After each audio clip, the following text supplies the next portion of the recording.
Welcome back to the Slice of Life. Have you ever wondered where the fresh baked bread comes from? Or have you seen a place that produces fresh baked bread? We're here in West Virginia at Brunetti's Bakery.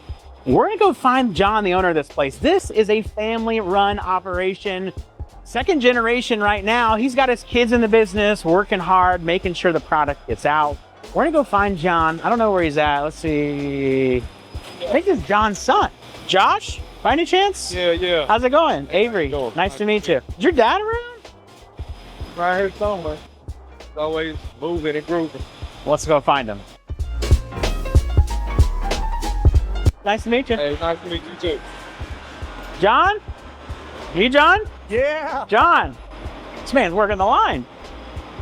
What's up, John? Avery, nice to meet you. Nice to meet you, Avery. Glad to have you in the bakery. Son stepped in, hanging out. Good stuff. Well, we're here to shoot an episode. We want to know what bread's about, what you guys make here at Brunetti's. You guys show us around. Well, come on over here and we'll show you how we started. All right. John, I'm excited to be here today. Tell me about what we are gonna see. There's a lot to look at. There's people moving there's and all. a lot of equipment. It's much different looking now than it was 47 years ago when we first started. But I want to show you what we produce here. Mainly we're producing hoagie buns, hamburger buns, and a full line of frozen pizza dough.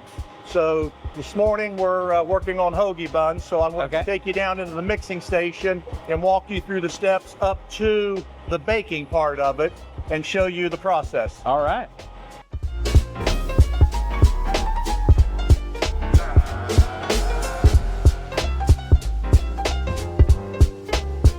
Beginning part of our system is we mix up all our ingredients in the mixing bowl here. We're putting in our ingredients on the bottom, filling it with flour. We've got a silo that we bring flour over and pre-weigh 200 pounds to drop into the mixing bowl. This is our flour system. Holds roughly 75,000 pounds of flour. So I get a tanker comes in every couple of weeks and he'll back into the loading dock and hook into this and he'll fill it up with flour. Now, my guy right now, you hear that noise going on, he's calling for flour. So what happens? So he's pumping. He's pumping, but this thing is aerating. It's fluffing up this flour inside so that there's an auger down in the bottom that it's blowing it, all pneumatic. It's just blowing it 250 feet down to where that stainless steel. And that's the drum, the little clever that went over, and it's pumping it in. Wow. We water meter the water into the mixing bowl, put the fresh yeast on top, and then everything goes over to the mixer. Now that's a chunk of yeast. Yeah. I mean, at our restaurant, it's just a little bag that we use a little scoop. I mean, that's a brick of yeast. Yes, and it's fresh compressed yeast also. That's quicker activation for us, and it gives us a much better product. So we'll come over here and we'll mix about 8 minutes.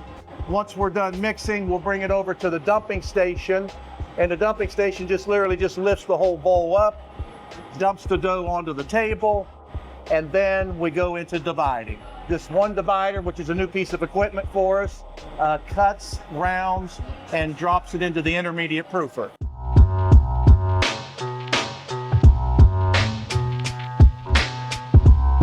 We monitor each dough we mix. We monitor the water level, the temperature, and also the time. Time and temperature. Yep. You increase the mix time, that increases the temperature. Yep. You come over and cut this 30 seconds short, your temperature will drop a couple of degrees. Because this is heating it up by mixing it so fast and creating a lot of friction, right? So, yeah, a lot of friction going on in there. So to summarize everything you're saying, it sounds like Eric's probably the most important person in this building because he's controlling what these dudes are getting, right? Yeah. And they're controlling what goes over there and controlling what goes. So this is like the master baker. This is where it has to happen. Yeah. If something goes wrong here, it goes wrong everywhere.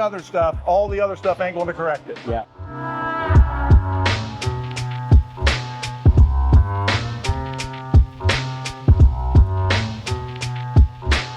We're into the dividing stage. This particular machine's a new piece of machinery for us. It'll go anywhere from 1 ounce all the way up to about 7 ounces of dough. So realistically, all our hoagie buns and hamburger buns get cut with this machine.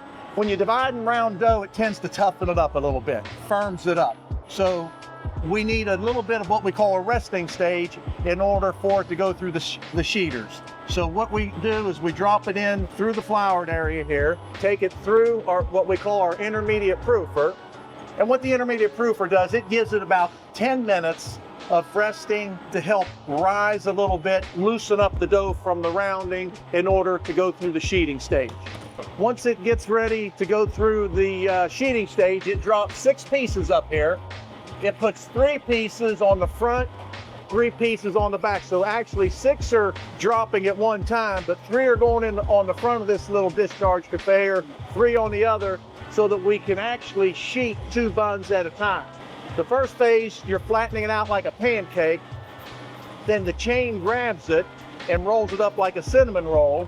And then we got different size pressure plates for the different hoagie buns. Right now we're making our 8-inch hoagie. And so it's going under the plate, it's extruding the air out of it, it's elongating the hoagie bun and tightening the seam up and everything. Just recently, Brunetti's went 100% solar. So it's on the roof? It's on the roof. Yeah. So you got solar panels on the whole building? Solar panels. Wow. Got almost 400 solar panels on the roof. December 2nd. You done any snow removal on them yet? So that's been a new addition for us, and we're real excited about that, taking that, kind of helping us with the utility here and everything. Nice. So after we sheet the hoagie bun out, we're putting it on a pre-molded pan. That keeps us consistent as far as our sizing and everything. This 8-inch pan, when it comes out, it's really, really close to an 8-inch hoagie bun. So who's the fastest sorter? You are? Oh, you guys hear that? He says he's faster at sorting than you. Is that true? You guarantee it? Yeah? He said he's taller, he's better looking, he's faster. Okay, we're going to the proof box now. These are those 12-inch hoagie buns that we were stretching. Wow. You guys when we got here, this is what was stretching here. Did before. Hold on 1 second, he's fogged. Yeah, you're going to steam up in here. So the 9s was what we did, a little bit of 9s. So they didn't do a whole bunch. And I've got some hamburger buns here that we've done. You can see the size, how things are nice and blooming. That's what we like to see, is a nice tall bun. What's our time in here? How long are these? About an hour and 15 minutes this morning.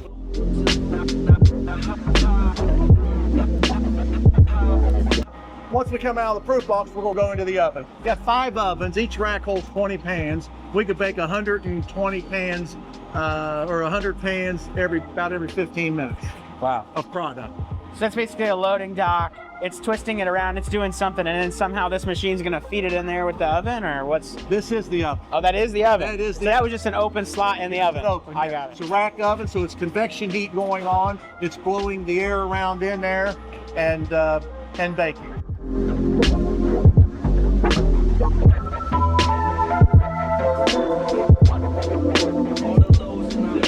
Okay, so here we're taking the pans off that came out of the proof box. We got a drizzle of water comes out. Yeah, the water does the splitting. It's not a knife ring, it's a water jet. That water jet just puts a little split on the bun, but when that bun hits the oven, it blooms open like a rose.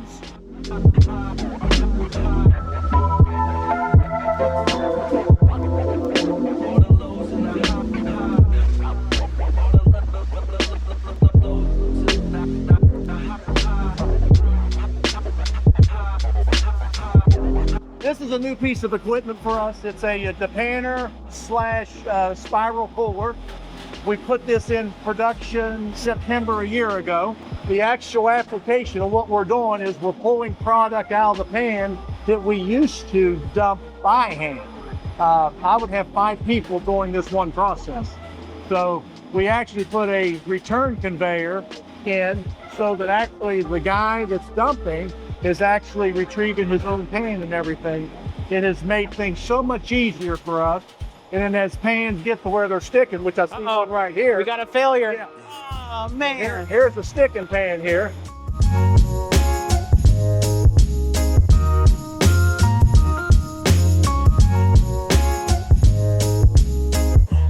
So John Brunetti's Bakery, tell us about your guys' story, how you got in this business, the whole 9. I want to hear about it. Well, started in 1981, but it looks like someone's coming here and wants to tell you something here.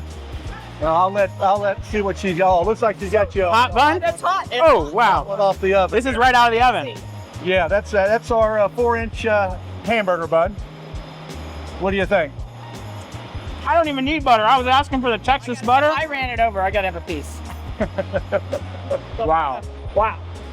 Wow. That's what we make here. Sorry, didn't mean to interrupt that, but That's all right. Okay. your story. Brunetti's Bakery. Brunetti you Bakery guys got started in 1981. I was 21 years old, just finished college. My dad had a pizza shop, similar to your father. And I was managing that, still going to college. And it was kind of remote controlled. You know, it just didn't feel like I was doing anything there. He wasn't ready to retire yet, and I had 2 kids at the time. So I needed to, you know, be thinking of my future. So we decided to move to Huntington at 21, me and my wife and 2 children at the time. Open up a little Italian restaurant on 4th Avenue, right down from Marshall University. When I got here, I couldn't find any good Italian bread that I was used to. So I started baking my own bread, my own heartfelt pizza crust. Wow. At the restaurant. Pepperoni rolls, loaves of Italian bread. Before I knew it, there was restaurants in Huntington that were coming in just to try the new guy out and wanted to know where I was getting my bread. So I started baking for some of the local restaurants. Because of that influx of business, we decided to close the restaurant, move into a separate building, and start baking hoagie buns and bread and different items like that. Wow. So John, we got a little snippet from somebody. I don't know who here told us, but there's a wild story that you have, something with getting ripped into a machine or an injury. I don't know. What's going on there? Sounds like a fabricated story to me. I was using the mixer that I used in my restaurant. It was an old mixer, and the cleaning process, which is very unethical, was to allow the beater to move while I took a long blade and went on the sides and kind of cleaned dough out that was getting into the bearing area. That mixer, it was a Sigma mixer. I don't know if you're familiar with Sigma. So there's a blade here and a blade offsetting. So when one comes up, the other one's 180 degrees off of each other. While I was doing this, the other one came up and grabbed me, was pulling me in. So I had marks on my face where I was going in. Thank God, you only thank God for this, because I've heard stories that people get pulled in. Yeah. So that could have easily have happened to me, and this would never have happened. Absolutely. So at one point, it all snapped, and I was able to pull out. The only thing I was worried about, my wife said, was getting the bread to the customers as the EMS and the fire department What even worried about tried to put my hand back on. So the only thing that was left was a little bit of skin holding it on. They took me to Jewish Hospital. Wow. 25-hour surgery, bone graft, artery graft, skin graft, year of rehabbing, and you're moving it right now. I got Fully 100% there. usage. And you're the fastest guy on the line. Still the fastest guy on the line. They need to get with it. I mean, they need to get with it. They got some work to do. They got to catch up to John.